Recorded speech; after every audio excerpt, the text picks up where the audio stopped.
Everybody, this is Regi, big face and all. Hey, I just have some issues I want, you guys' opinion on. Um, I have an uncle. Last week, he works for MSDF, Milwaukee Secure Detention Facility downtown. What is it, 1015?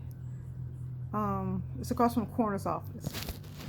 Okay, so my uncle, he's a CO. He works there.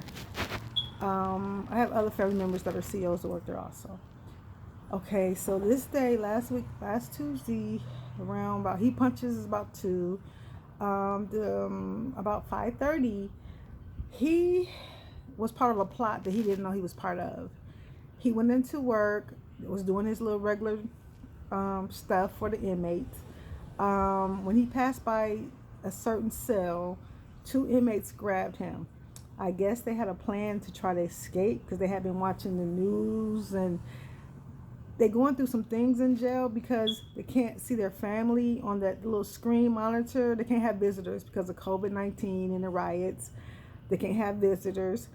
They get phone calls, but 15 minutes, what have you, and they don't get to like mingle together in a little group area. They can't do that anymore. So I guess 2 inmates decided they wanted to do a breakout. Okay. What they did was when my uncle passed by to either get stuff from them or give them something, excuse me. What they did was grab my uncle. They snatched him up. What they wanted him to do was they took all his equipment. They wanted him to handcuff himself to the bed, and they wanted to use the keys so they could release other inmates. Well, they took his equipment, the keys, and so forth. They tried to, I guess, unlock other inmates, but the other inmates were not going. They weren't going to do it. They said no. They liked my uncle, and this was something they wanted no parts of. But it had been going around, I guess, for a couple of days, so they were going to try to do this breakout. Well, long story short, they grabbed my uncle. There's a plunger, and there was okay, so here's the thing. When you're an inmate in MSDF, they give you a lock, a master lock padlock. That's so you can secure your personal belongings. I mean, what is it, a honey bun and some ramen noodles? They give you a lock, which is like, why would you guys do that? That makes no sense to give inmates a weapon. You don't give them pencils, you don't give them pens, but you give them padlocks. Well, these 2 inmates put the lock in the sock, and we know what that is. What they did was they got the plunger. They started beating my uncle. After they grabbed him, put him in the cell, they started beating him with the plunger, and then the other inmate hit him over the head with the lock in the sock. That is, of course, state issued.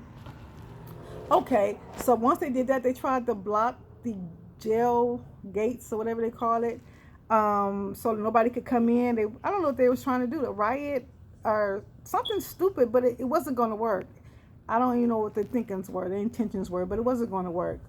But there's other ways to get in. So the other COs, commanders in chief, or whoever was there, they finally get everything secured. My uncle had been badly beaten. They secured the facility. What they did then was they took my uncle to a nurse. They checked his head, took it upon themselves to get another CO or someone drive him to the hospital. They didn't call 911, which is strange. Why would you not call 911 on an employee, a CO who just got viciously attacked, his head wide open? Y'all decide that y'all gonna drive him to the hospital, and once you get to the hospital, they wouldn't let anybody in with him. So he was sitting by himself. We really don't know how long he was sitting by himself, but he was sitting there waiting to get waited on and the doctor to see him for a while. He said he don't really remember a lot. Mind you, if they had have taken him in the ambulance, he would have got right in right away. He is a CO, a correctional officer. I'm confused as why they did not do that for him. Why they make my uncle got beat up, for one, from a state issued master lock. that they give criminals. They don't give these same criminals pencils or pens, but they gave them a lock. They hit my uncle over the head. He has he had 5 staples up until today because I went and took him to get it removed. He has bruised ribs. He has a bruised back. He is in pain. He doesn't remember a lot of what happened. So right now he has PTSD. We all do. Like I said, I do have family members that work there also. I'm just confused as to why the state facility did not call 911. They didn't want nobody to know what happened to my uncle. They didn't want to be held accountable for. They didn't want. I don't know what their thinking was. I'm not going to try to assume I know or try to figure it out. But I do know my uncle was savagely attacked by 2 inmates. Their bail is $250,000 apiece. That's $500,000 for 2 thugs that tried to kill my uncle. But yet and still, the detention facilities didn't look out for their own, which I think is beyond. It's like, are you trying to hide something? You should never give criminals locks, for one. So I would try to hide that.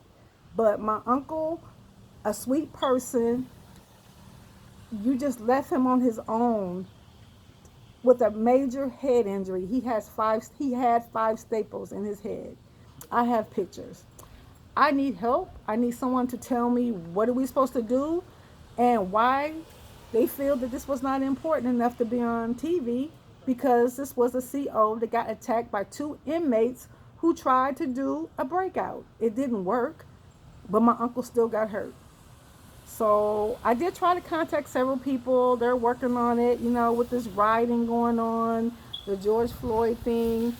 Rest in peace. Rest in peace to anyone who's been a victim of crime, black or white, from police brutality or just regular people getting hurt by people. All lives matter, not just Black lives matter. My uncle's a black man, and he got beat up by 2 black young inmates. So I understand the fight, but we out here hurting each other too.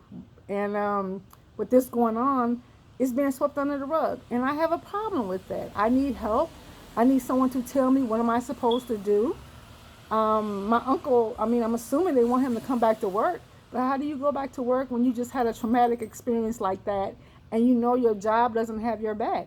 They did not have my uncle's back, because they should have called 911 and he should have been rushed to the emergency instead of having to wait in a lobby or a room until he was seen.